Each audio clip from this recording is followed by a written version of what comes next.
Hey guys, কি খবৰ? আশা কৰো আপোনালোক সকলো ভালে কুশলে আছে। স্বাগতম জনাইছো সকলোকে মোৰ চেনেলৰ অন্য এটি ভিডিঅ'লে।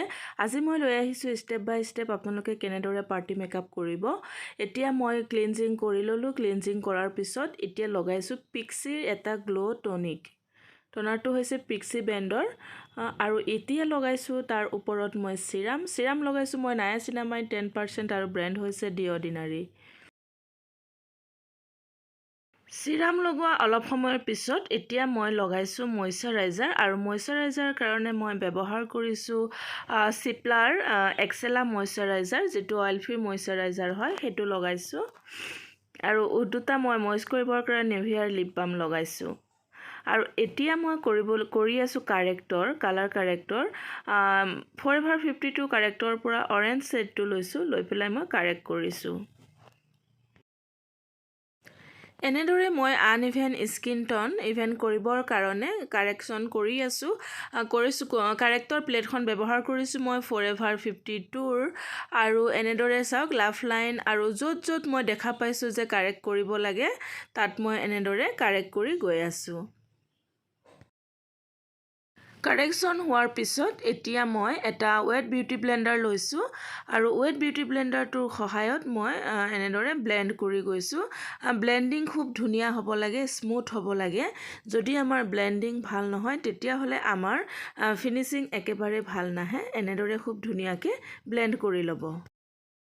আৰু এতিয়া সময় হৈছে আইব্ৰু কৰাৰ। আইব্ৰু কৰিবৰ কাৰণে মই ব্যৱহাৰ কৰিছো PSC আইব্ৰু পাউডাৰ পমেডটো আৰু ব্ৰাশো হৈছে PSC ৰে যেডাল PSC যেটো আইব্ৰু পমেড হয় না তাৰ লগতে এডাল ব্ৰাশ আহে আৰু মই এডাল ফ্লেট ব্ৰাশৰ সহায়ত এনেদৰে আইব্ৰুটো ইনহেন্স কৰিবৰ কাৰণে এনেদৰে কনসিলাৰৰ সহায়ত মই ধুনিয়াকে ডিফাইন কৰি লৈছো। প্ৰথমতে চাব মই প্ৰথমতে কাৰেকচন লগাইছো তাৰ পিছত মই এতিয়া আইব্ৰু কৰিলো। আইব্ৰু কৰাৰ পিছত মই এনেদৰে কনসিলাৰৰ সহায়ত আইব্ৰুটো মই ইনহেন্স হ'বৰ কাৰণে খুব ধুনিয়াকে এনেদৰে ডিফাইন কৰি লৈছো। আইব্ৰুটো খুবেই ইম্পৰ্টেন্ট হয় মেকআপৰ ক্ষেত্ৰত। যিখিনি কনসিলাৰৰ সহায়ত মই আইব্ৰুটো ডিফাইন কৰি ললো এতিয়া সেইখিনি ধুনিয়াকে ব্লেন্ড কৰিলো আৰু ব্লেন্ড কৰি লৈ মই ব্যৱহাৰ কৰিছো লুজ পাউডাৰ ট্ৰান্সলুচেন্ট পাউডাৰ আৰু ট্ৰান্সলুচেন্ট পাউডাৰৰ কাৰণে মই ব্যৱহাৰ কৰিছিলো পেকৰ PSC সেট নাম্বাৰ 1। তাৰ পিছত মই খুব লাইট ব্ৰাউন কালাৰ এটা লৈছো লাইট মানে ট্ৰানজাকশন সেট বুলি ক'ব লাগিব আৰু হেতু লৈছো আৰু মই এতিয়া খুব ধুনিয়াকে ব্লেন্ড কৰি আছো। আই মেকআপ আমি সদায় লাইটৰ পৰা ব্যৱহাৰ কৰি যাব লাগে। আমি প্ৰথমতে সদায় আমাৰ যেটো ক্ৰিজ লাইন হয় সেই ক্ৰিজ লাইনটোত আমি লাইট কালাৰ ব্যৱহাৰ কৰিব লাগে আৰু যেটো লাইট কালাৰ ব্যৱহাৰ কৰো তাৰ ওপৰত আমি আকৌ এটা তাৰ নেক্সট সেট মানে লাইটৰ পৰা আমি লাহে লাহে ডাৰ্কলে এনেদৰে আহি থাকিব লাগে। প্ৰথমতে ক্ৰিজ লাইনটো ড্ৰ কৰি লব এনেদৰে আৰু মই ব্ৰাশ ব্যৱহাৰ কৰিছো বেইলিৰ এডাল ফ্লাফি ব্ৰাশ লৈছো তাৰ ফ্লাফি ব্ৰাশৰ সহায়ত মই এনেদৰে ক্ৰিজ লাইনটো লাইটৰ পৰা ডাৰ্কলৈ লাহে ব্লেন্ড কৰি আছো। ক্ৰিজ লাইনৰ কাম হৈ গৈছে আৰু এতিয়া মই কৰিছো আউটাৰ কৰ্নাৰ অকনমান জেড ব্লেক কালাৰ লৈছো কালাৰ লৈ মই আউটাৰ কৰ্নাৰটো অকনমান ডাৰ্ক কৰিছো কাৰণ যেহেতু প্ৰথমতে লাইট কৰিলো তাৰ পিছত অকনমান ডাৰ্ক কৰিলো আৰু তাতকৈ অকনমান বেছি এতিয়া আৰু অকনমান ডাৰ্ক কৰিব লাগিব তেতিয়াহে আমাৰ আই মেকআপটো খুব সুন্দৰকৈ ফুটি উঠিব।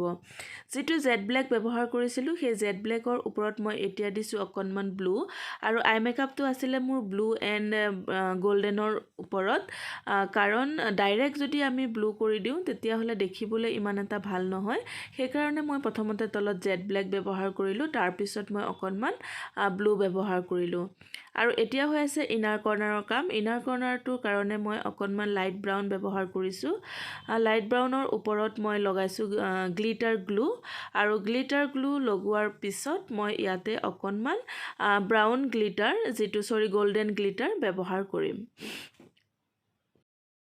এতিয়া মই য'ত ব্যৱহাৰ কৰিছিলোঁ অৰেঞ্জ কালাৰৰ ওপৰত মই এতিয়া স্কিন কালাৰ মেটচ কৰি আকৌ এবাৰ কাৰেক্ট কৰিছোঁ কাৰণ মোক লাগিছে অকণমান আনইভেন এতিয়াও আছে মই ডাইৰেক্ট ফাউণ্ডেশ্যন এপ্লাই কৰিব নোৱাৰিম গতিকে মই য'ত আনইভেন আছে তাত মই আৰু অকণমান স্কিন কালাৰ মেটচ কৰি মই কাৰেক্টৰ লগাই আছোঁ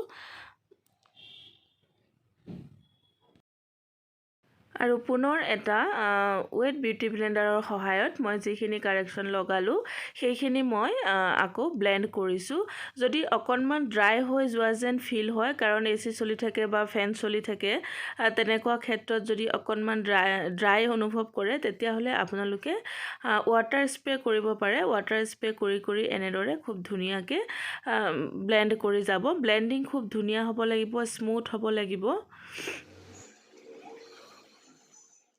আৰু এতিয়াহে মই লগাবলৈ লৈছোঁ ফাউণ্ডেশ্যনৰ কাৰণে মই ব্যৱহাৰ কৰিছোঁ এলে গাৰ্লৰ ফাউণ্ডেশ্যন ব্যৱহাৰ কৰিছোঁ আৰু আপোনালোকে ইয়াতে ফাউণ্ডেশ্যনটো খুব বেছি লাইট যেন দেখিছে চাগে কেমেৰাৰ কাৰণে লাইটৰ কাৰণে কিন্তু ইমান বেছি বগা নহয় আপোনালোকে ফিনিচিং যেতিয়া দেখিব তেতিয়া গম পাব একদম এটা পাৰফেক্ট ছেট হয় তাৰ কাৰণে কিন্তু এই ছেটটো যদি আমি অৰেঞ্জ বা স্কিন কালাৰৰ যিটো মই কাৰেকশ্যন কৰিলোঁ কনচিলাৰ লগাই সেইটো যদি নকৰিলোঁ হয় কিন্তু দেখিবলৈ খুবেই বেছি বেয়া লাগিল হয় যদি আপোনালোকে ৱাটাৰপ্ৰুফ মেকআপ কৰিব বিচাৰে তেতিয়াহ'লে এনেকুৱা নহয় যে প্ৰডাক্টটোৱে ৱাটাৰপ্ৰুফ হ'ব লাগে আপোনালোকে এনেদৰে যিটো প্ৰডাক্ট লগাই যিটো ফাউণ্ডেশ্যন লগাই ফাউণ্ডেশ্যনটো লগোৱাৰ পিছত এবাৰ ৱাটাৰ স্প্ৰে কৰি দিব পাৰে যদি আপোনালোকৰ লগত ছেটিং স্প্ৰে থাকে ছেটিং স্প্ৰে দিব পাৰে আৰু যদি ছেটিং স্প্ৰে নাথাকে একেবাৰে চিন্তা নকৰিব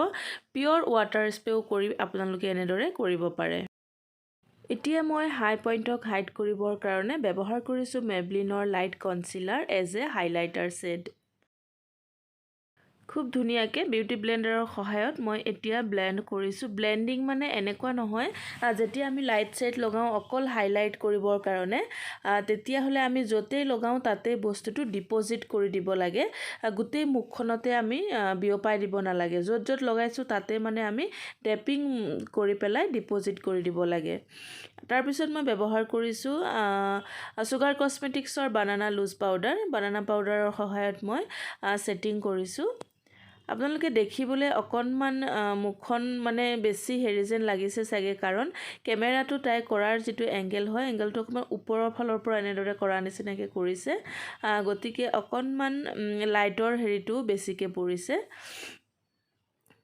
পাউডাৰৰ সহায়ত মই এতিয়া গোটেই মুখখন ছেট কৰি ল'লোঁ এতিয়া কৰিছোঁ মই কণ্টৰিঙৰ কাৰণে মই ব্যৱহাৰ কৰিছোঁ চুগাৰ কছমেটিক্সৰ পাউডাৰ কণ্টৰ ব্যৱহাৰ কৰিছোঁ খুব হাঁহি আছে ইহঁতে আমাৰ কাঞ্চিয়ে বহুত হহুৱাই আছে মানে তাৰ কাৰণে চুগাৰ কছমেটিক্সৰ কণ্টৰ ব্যৱহাৰ কৰিছোঁ ফৰহেডটো পাহৰিব নালাগে ফৰহেডটো কৰিছোঁ যিহেতুকে ফৰহেডটো অকণমান ডাঙৰ হয় কণ্টৰিংটো আপোনালোকে কেনেদৰে কৰে সেইটো সম্পূৰ্ণ মেকআপটোৰ ওপৰত ডিপেণ্ড কৰে মেকআপটো কিমান হেভি কৰিছে এতিয়া মই নোজ কণ্টুৰ কৰিছোঁ নোজটো খুব বেছিও কাটা নাই কাৰণ মই তাইৰ মুখখনো অকণমান মানে ডাঙৰ হয় গতিকে যিহেতু যোনে যেনেকৈ ভাল পায় তেনেকৈ আমি কৰিব লাগে যিহেতুকে ডাঙৰ হয় আৰু অকণমান কাটিলে ভাল হয় কিন্তু আমি ক্লায়েণ্টৰ যাক কৰোঁ তেওঁ ভাল লগা বেয়া লগাটো গুৰুত্ব দিব লাগে আৰু এতিয়া কৰিছোঁ ব্লাছৰ কাৰণে ব্যৱহাৰ কৰিছোঁ মই কালাৰ বাৰৰ ব্লাছ কৰাৰ সময়ত আমি খুব ধুনীয়াকৈ স্মাইল কৰিবলৈ ক'ব লাগে স্মাইল কৰিলে আমাৰ ব্লাছৰ যিটো পইণ্টটো এইটো খুব ধুনীয়াকৈ ওলাই পৰে আৰু দেখিছে মুখখন খুব বেছি আমাৰ ছোৱালীজনীয়ে টোপনিয়াই আছিলে আৰু বহুত ডিষ্টাৰ্ব কৰিছে আপোনালোকে আকৌ বেয়া নাপাব দেই বহুত ডিষ্টাৰ্ব কৰিছে মোক আমাৰ কাঞ্চিৰ লগত লগ লাগি আৰু এতিয়া মই কণ্টৰটো শ্বাৰ্প দেখাবৰ কাৰণে অকণমান কাট কৰিছোঁ পাউডাৰ ব্ৰাছৰ সহায়ত ধুনীয়াকৈ ক্লিন কৰিছোঁ আৰু এতিয়া কৰিবলৈ লৈছোঁ লৱাৰ লেছ লাইনৰ কাম যিটো শ্বেড মই ওপৰত লগাইছিলোঁ আই মেকআপ কৰাৰ সময়ত যিটো লাইট শ্বেড ব্যৱহাৰ কৰিছিলোঁ সেই একেই লাইট শ্বেডটো মই এতিয়া তলত ব্যৱহাৰ কৰিছোঁ আৰু তাৰ সেই লাইট ছেটটোৰ ওপৰত যিটো অকণমান ডাৰ্ক ব্ৰাউন ব্যৱহাৰ কৰিছিলোঁ তাৰ ওপৰত মই সেইটো ব্যৱহাৰ কৰিছোঁ।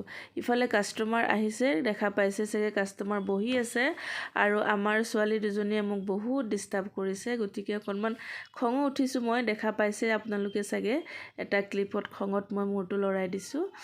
আৰু এতিয়া মই আপাৰ আইলেছেছৰ কাম কৰিছোঁ এনেদৰে, অকণমান কাজল লগাইছোঁ নহ'লে ভাল দেখা নাপায়। আৰু এতিয়া লগাই আছোঁ মই আইলাইনাৰ কাৰণে মই ব্যৱহাৰ কৰিছোঁ ইংলটৰ জেল লাইনাৰ ব্যৱহাৰ কৰিছোঁ। খুব ধুনীয়া হয় ইংলটৰ জেল লাইনাৰটো, যিসকলে ব্যৱহাৰ কৰিছে জানে আৰু যিসকলে কৰা নাই এবাৰ কৰি চাব পাৰে, খুব ধুনীয়া। আৰু এতিয়া মই ক্লিন ব্ৰাছ এডাল লৈছোঁ, ব্ৰাছ এডাল লৈ যিখিনি ক'ৰবাত লাগি আছিলে সেইখিনি স্মাচ কৰিছোঁ আৰু ছেটিং স্প্ৰে ব্যৱহাৰ কৰিছোঁ। হাইলাইটাৰ আমি ছেটিং স্প্ৰে কৰাৰ আগতো ব্যৱহাৰ কৰিব পাৰোঁ। বহুতে ছেটিং স্প্ৰে আগতে ব্যৱহাৰ কৰে, কিছুমানে পিছত ব্যৱহাৰ কৰে, কিন্তু যদি ছেটিং স্প্ৰে কৰাৰ পিছত আমি হাইলাইটাৰ লগাওঁ তেতিয়াহ'লে তাৰ যিটো চাইন হয় খুব ধুনীয়া হয় আৰু স্মুথ হয়, মানে দেখিবলৈ একেবাৰে স্মুথ লাগে, নেচাৰেল লাগে, এনেকুৱা নালাগে যেনেকৈ এসোপামান কিবা লগাই থৈছে তেনেকুৱা নালাগে। আৰু নজটোতো এনেদৰে লগাই ল'ব। আৰু এটা কথা কৈছোঁ, সদায় কাষ্টমাৰৰ একৰ্ডিং কাম কৰিবলৈ চেষ্টা কৰিব। এতিয়া মই লিপ লাইনটো ড্ৰ কৰি আছোঁ। লিপ লাইনৰ কাৰণে লিপ লাইনাৰ ব্যৱহাৰ কৰিছোঁ মই চুইচ বিউটিৰ, এফৰ্ডেবল হয়, ইমান বেছি প্ৰাইচ নহয়, 650 या 600 এনেকুৱাত আপোনালোকে 12 পিচ পাব। গতিকে ট্ৰাই কৰি চাব পাৰে, ভাল হয় কিন্তু বিগিনাৰ্ছৰ কাৰণে, কাৰণ প্ৰথমতে ষ্টাৰ্ট কৰোঁতে ইমান দামী বস্তু ল'বলৈ অসুবিধা হয়, গতিকে এনেদৰে ট্ৰাই কৰি চাব পাৰে। চুইচ বিউটিৰ বেয়া নহয় কিন্তু ভাল। আৰু এতিয়া মই এটা কাম কৰিম, যিডাল লিপ লাইনাৰ মই লাইনৰ কাৰণে ড্ৰ কৰিছোঁ সেই একেই লিপ লাইনাৰডাল মই গোটেই ওঠটোতে মই লগাই ল'ম। গোটেই ওঠটোতে লগাই লোৱালে খুব ভাল হয়, মানে ছেইম ছেটটো আপুনি লিপষ্টিকটো যেতিয়া লগাব লিপ লাইনাৰৰ ওপৰত তেতিয়াহ'লে তাৰ পিগমেণ্টটো দেখিবলৈ খুব ধুনীয়া হয়। ইফালে আমাৰ কাঞ্চিয়ে বদমাচি কৰি আছে, এবাৰ ফ্লাছ অন কৰি মুখখন হোৱাইট কৰি দিয়ে, এবাৰ নৰ্মেল ৰাখে। এতিয়া মই লিপ লাইনাৰৰ ওপৰত ব্যৱহাৰ কৰিছোঁ মেবলিনৰ লিকুইড লিপষ্টিক, খুব ধুনীয়া হয় ছেটটো। চুলিখিনি এনেই জাষ্ট কিবা এটা কৰি দিলোঁ ফটাফট, কাৰণ কাষ্টমাৰ আহি ৰৈ আছিলে। আৰু এইটো হৈছে ফাইনেল লুক। চাওক, আপোনালোকে কেমেৰা কৰি থকা সময়ত যেনেদৰে দেখিছিলে খুব ডাঙৰ দেখিছিলে মুখখন, ফৰহেডটো কণ্টুৰিং প্লেচটো দেখা পোৱা নাছিলে, যদিও কণ্টুৰ কৰিছিলোঁ কিন্তু তেতিয়া কেমেৰাত দেখা নাছিলে, কাৰণ তাই কেমেৰাটো বহুত ওপৰৰ পৰা লৈছিলে। আৰু আশা কৰোঁ আপোনালোকৰ ভিডিঅ'টো চাই ভাল লাগিল, আৰু যদি ভাল লাগিল লাইক কৰিব, কমেণ্ট কৰিব, শ্বেয়াৰ কৰিব। আৰু যিসকলে নতুনকৈ মোৰ চেনেলটো চাবলৈ আৰম্ভ কৰিছে বা চাই আছে, অনুগ্ৰহ কৰি চেনেলটো ছাবস্ক্ৰাইব কৰিব, লগতে থকা বেল আইকনটো অল কৰিব আহিবলগীয়া নটিফিকেশ্যনৰ কাৰণে। পুনৰ লগ পাম এটা নতুন ভিডিঅ'ৰ সৈতে, তেতিয়ালৈকে সকলো সুস্থ থাকক, ভালে থাকক।